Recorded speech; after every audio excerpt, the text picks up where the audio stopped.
salaamaaleykum mbokku internet Bingué TV comme ni ngeen ko gisee tey ci bisu ayat bi dañu ñëw tey fekk si fii collectif pour la défense des intérêts de la commune de Parcelles Assainies ñu koy wax CDPIA tey ñu fas yéene nag ci bis bi dox mbokk dem seeti seen naataango yi nga xam ne ñoo nekk ci commune Parcelles Assainies ba saafantoog ñoom jéggulu leen baal leen ak délégation bi nag comme ni ngeen ko gisee Fall ñi ngi seen coordonnateur moo ko jiite ñu ànd ceeg Grand Sakho ànd ceeg Guèye l'original l'homme sociable ànd ceeg Mame Bokar ànd seeg Baye Seyni Awa Ñaa ak ñeneen ñi nga xam ne ñu ngi si délégation bi donc ñu njëkkee tey rek fii ci kër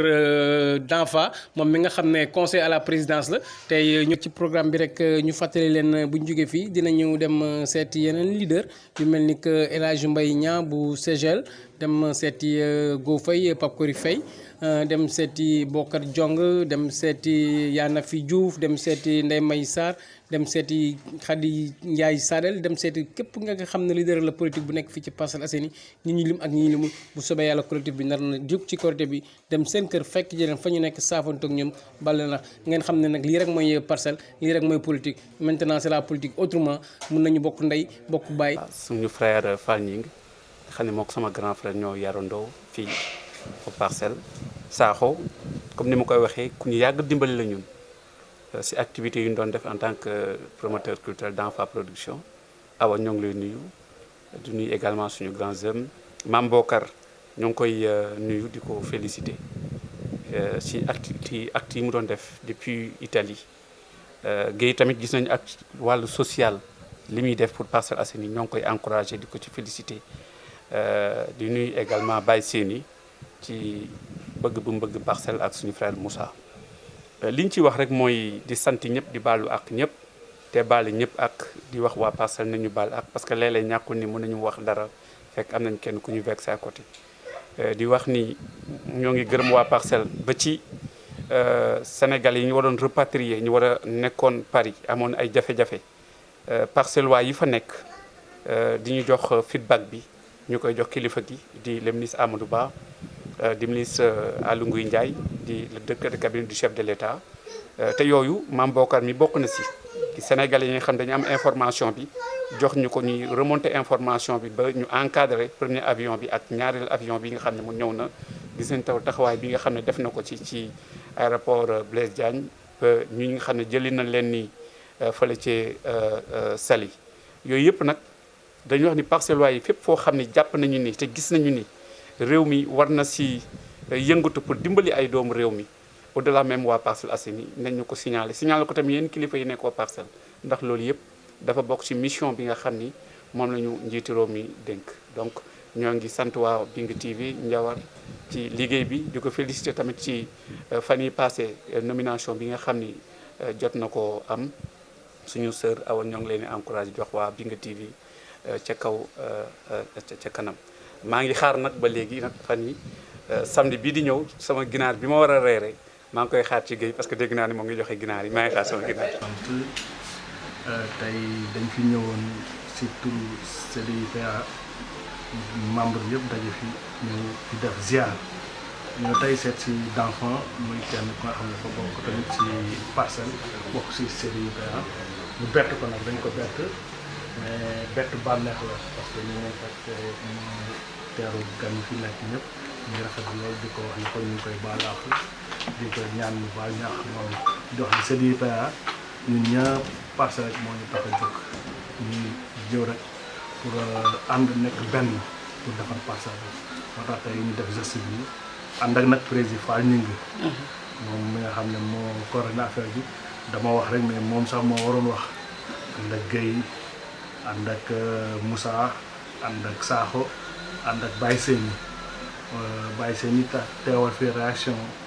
Guèye nekk kenn moom tamit ci leader yi ñëw teew fi moom it muy geste bu rafet ak ñeneen ak ñeneen ñi nga xam ne bëggoon nañ teew mais dañu respecté rek li nga xam ne moom la état jël décision moo tax ñu yemale ko fii mais ku ñu gis nii rek xam ne CDPA moo ñëw seet ci kenn si ñoom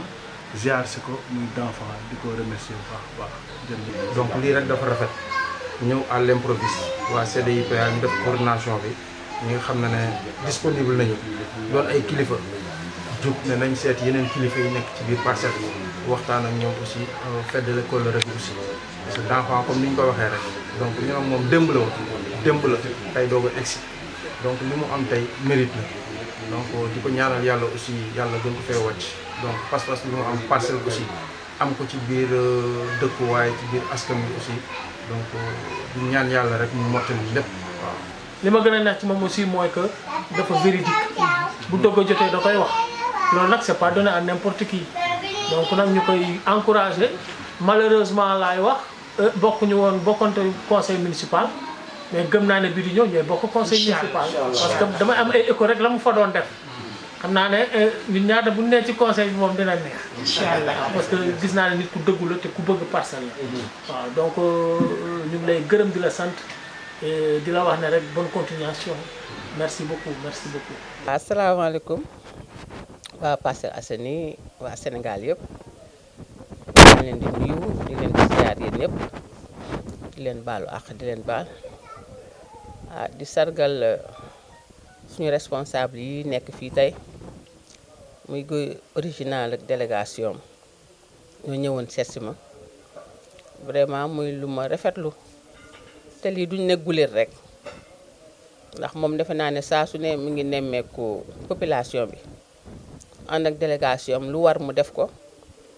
lu mu xalaat tam war na la sees itam jël na tànkam ñëw sees ko dox ko kon moom ñoom tam maa ngi leen di jaajëfal collectif bi di leen ñaanal gudd fan ak wér ak sutura di leen ñaanal tamit lépp li nga xam ne ñu ngi koy dox yàlla na leen si yàlla doolee jàppale ndax nit yëg-yëg rek mooy nit boo ko joxoon alal ju dul jeex te yëgoo ko amul solo kon di leen baal àq tam di leen baalu ma nit di ñaan yàlla boole ñu jéggal di ñaan yàlla jaamul nangu ñu suñu jaamu yàlla jéggal ñu suñuy bàkkaar di ñaanit feebar bi nga xam ne moo lëmbe àdduna bi yàlla na ko fi yàlla gaaw a jële si kàddu suñu borom pour ñëpp mën a dellu si seen activité kon ñu ngi koy ñaanal lépp loo xam ne moo collectif am ñu ngi koy dox di ko wax jéego buñ ci def yàlla na leen ko yàlla fulal ñoo xam li ñu bëgg nag seen xol yàlla na leen ko yàlla may yàlla na leen ko yàlla jàppaleel vraiment man de am naa mbégte lool su ñoom waaw am naa mbégte lool su ñoom ndax du guleet ñu def délégation bi du guleet kon maa ngi leen di ñaanal gudd fan ak wér ak sutura yàlla barkeel leen barkeel seen njaboot aar leen sàmm leen téel leen boppam ndax ñaar dafa am astafurlah ñett moo am ñett bi am mooy di nga jàng lef ba dox ko xam ko mën ko beneen bi mooy am yëg-yëg si nit doon na wërsëg ci say waajur di ko def si doomu aadama yi ñetteel bi mooy la yàlla di jàppaleel kon loolu noonu muy ñetteel boobu ñu ngi leen koy ñaanal yàlla téele leen boppam yàlla jàppale leen si kàntanu suñu borom. Vraiment merci beaucoup émotion sax moo ma jàpp fu mu ne fi nii parce que délégation bi seet si ma délégation bu am fayda la bu am maanaa la parce que bu ma xoolee gis fi Fall ñi président Fall ñi ngi gis du PA xool gis Mame Bokar xool gis Jazz moom soldat lu Parcelles la xool gis Gueye l'original loolu contentement la fierté la xool tourné gis Sakho moom sama mbokk la moom vraiment lii dafa rafet parce que lii wane na ni yéen am ngeen cofeel ci nit ñi te am ngeen yëg-yëg ci nit ñi parce que man dama jàpp ni tey li gën a am solo mooy relation humaine te fi ñu jëm ni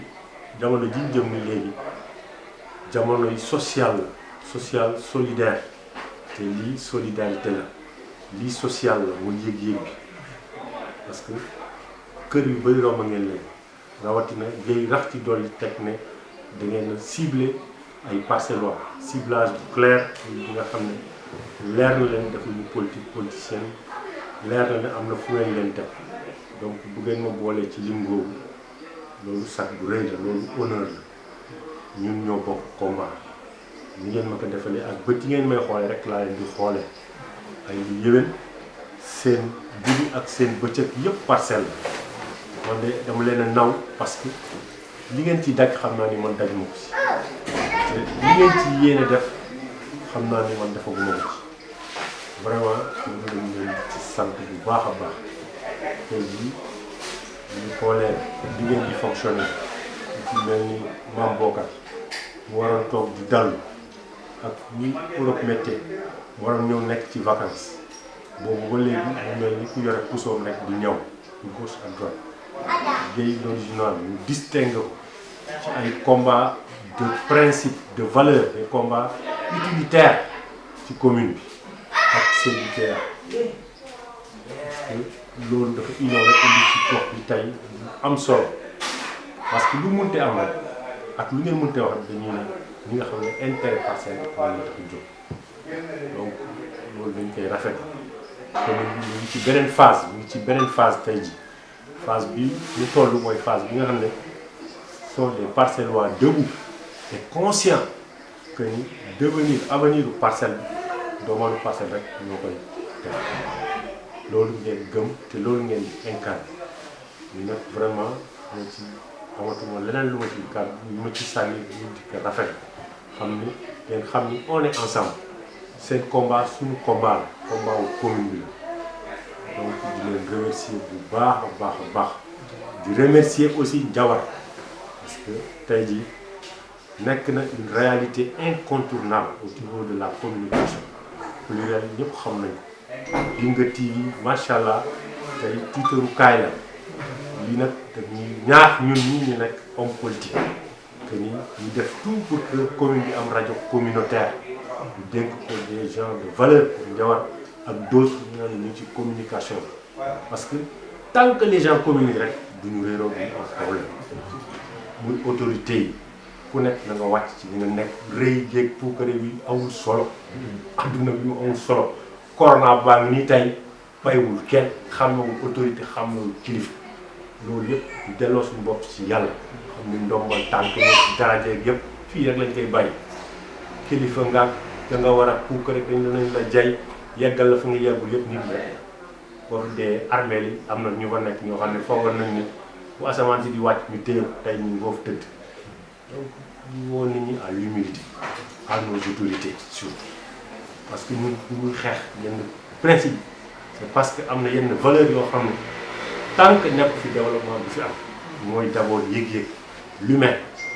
moom la le président Macky Sall di wax dans le PSE ñu mettre l'humain au cœur du développement donc vraiment ñu daal moom li may wax di leen remercier bu baax a baax kontaan na trop trop. waaw salaamaaleykum maa ngi leen di nuyu seen tur ak seen sant di kontaan ci visite bi nga xam ne tey waa CDPA ñëw nañ seet si ma vraiment muy visite bu ma neex bu ma yàkkamti woon ndax namoon naa leen franchement parler waaw nag Covid 19 bi nag baare lépp ba tax ma du ma gisanteeg sama gars yi mais tey nag vraiment muy fierté ci man bi ngeen ma ñëwee seet si fii ñëw di ma déwénati waaw may baal àq ñëpp di leen baalu àq di leen wax yàlla boole ñu baal. ñu fekkee ay déwén yu bëree bëri waaw di kontaan vraiment ci seen présence bi tey collectif bi vraiment ma bokk ci nekk membre vraiment ñuy xeex loo xam ne rek luy avancé Parcelles la ci kaw ci kanam ma ànd ceeg ñoom nag vraiment ñu ciy def ay jéego yu mag a mag a mag waaw et j'espère que bu ñu demee ba ci kanam dinañ xam CDPA valeur am waaw parce que vraiment fii moom Parcelles yaakaar naa kenn mënu fi def dara te tàgguwoo CDPA bureau franchement parler waaw CDPA moom mention spéciale daal man daal vraiment j'ai pas les mots mais vraiment fi ngeen teg seen tànk foofu la parce que luy avancer Parcelles ci ngeen di dox luy changer Parcelles ci ngeen di dox kon lu mel noonu ñun bu ma ci bokkee franchement parler ngeen def délégation ñëw fii seet si ma day nekk lu ma kontaan trop waaw di wax daal CDPA ci kaw ci kanam pour les. waaw ba tey ni ngeen ko gisee bi ñu jógee fële kër Ansoumana Da fa mu nekk membre Mag Authentique nekk conseiller à la présidence dem nañu seeti suñu jigéen ñu koy wax Yaana fi Mère Teresa bi ñu fa jógee itam dem nañu seeti Bokar Jong koo xam ne kenn du ko présenté ci Parcelles Assainies bi ñu fa jógee dem nañ seeti Khady Ndiaye xalifis léegi nag ñi ngi fii ci kër Moustapha Kane moom mi nga xam ne moo jiite Parcelles en marche. vraiment nag corona bi solo nañu ko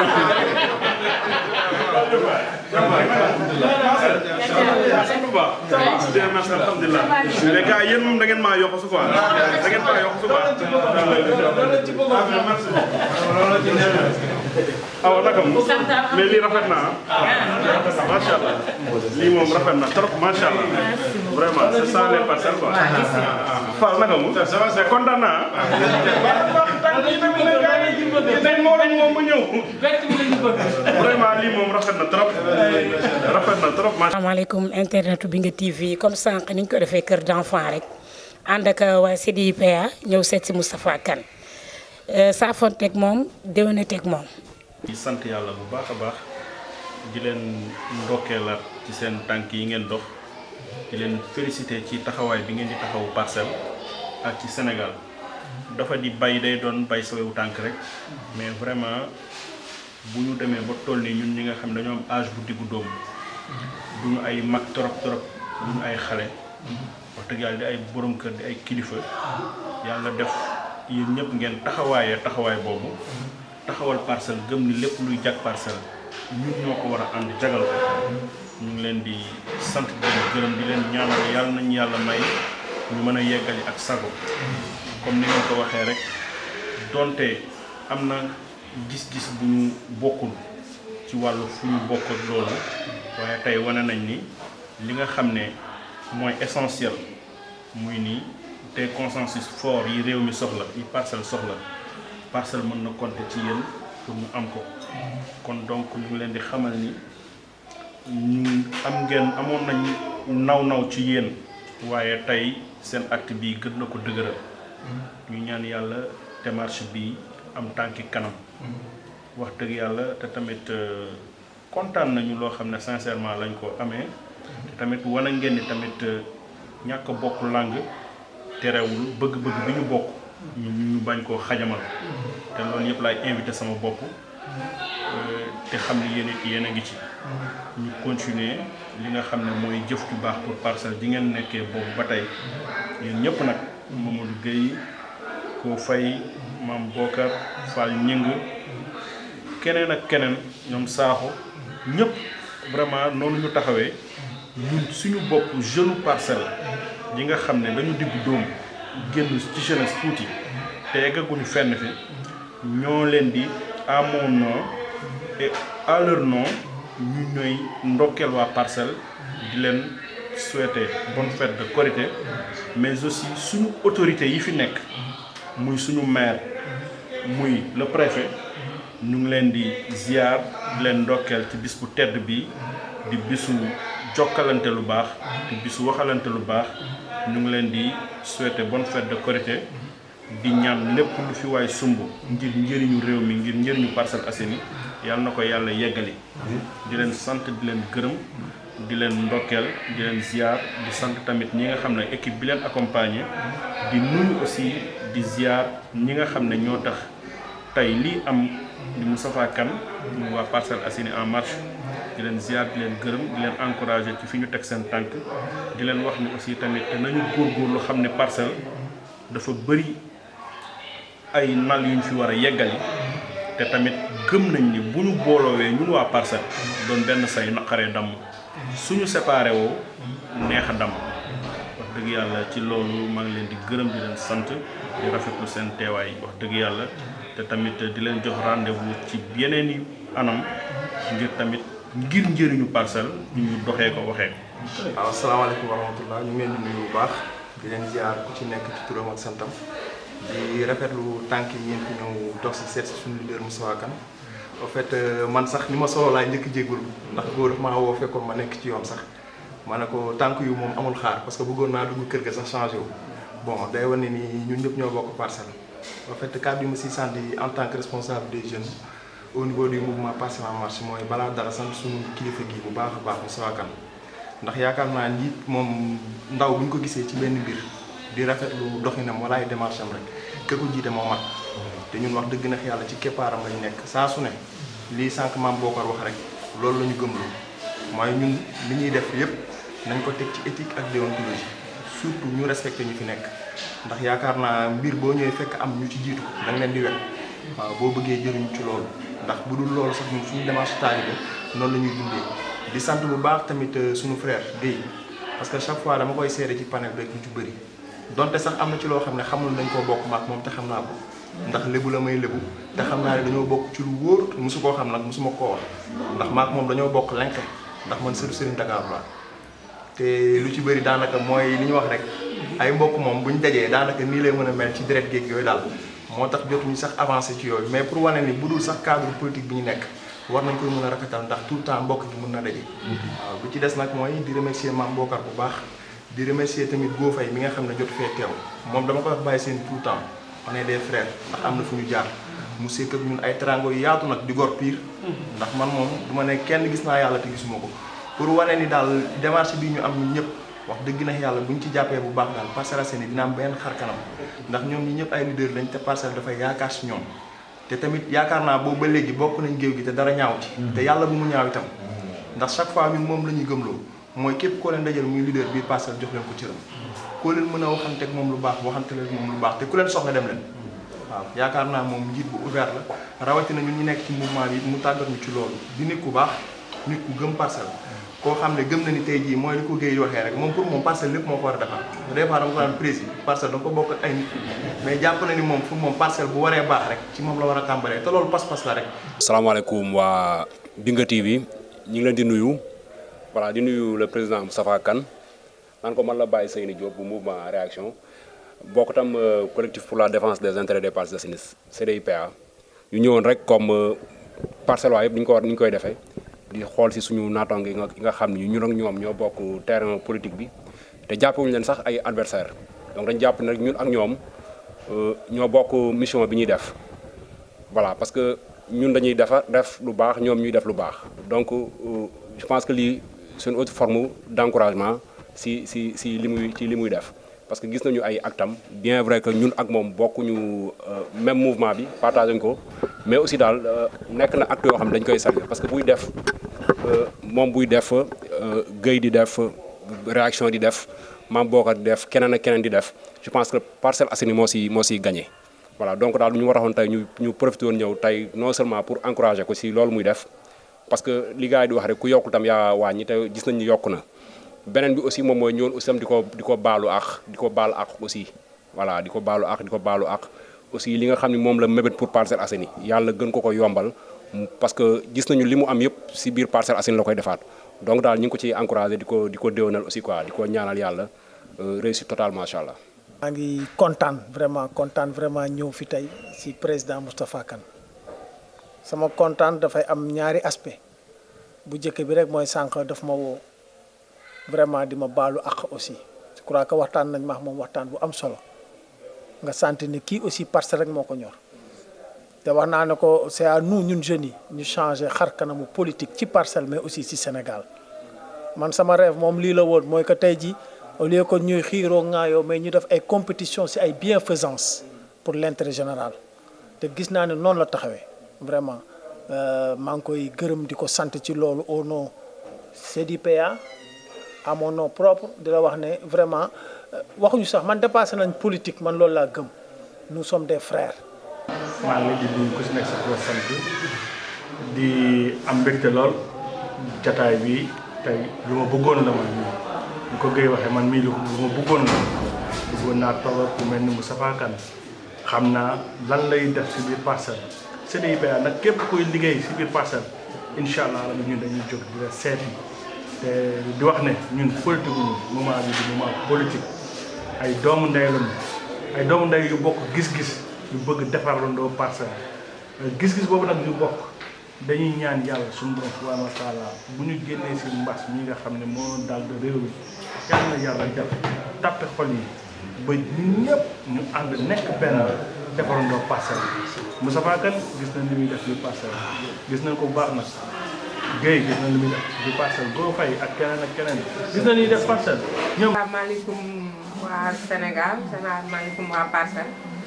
Ndiawar ma leen nuyu bu baax di la ziare di déwéne di ñëpp di baalu àq ñëpp di baal ñëpp àq yàlla na yàlla booy jéggal may ñu gudd fan ak wér yàlla may ñu fekk ay déwén yu bëri bëri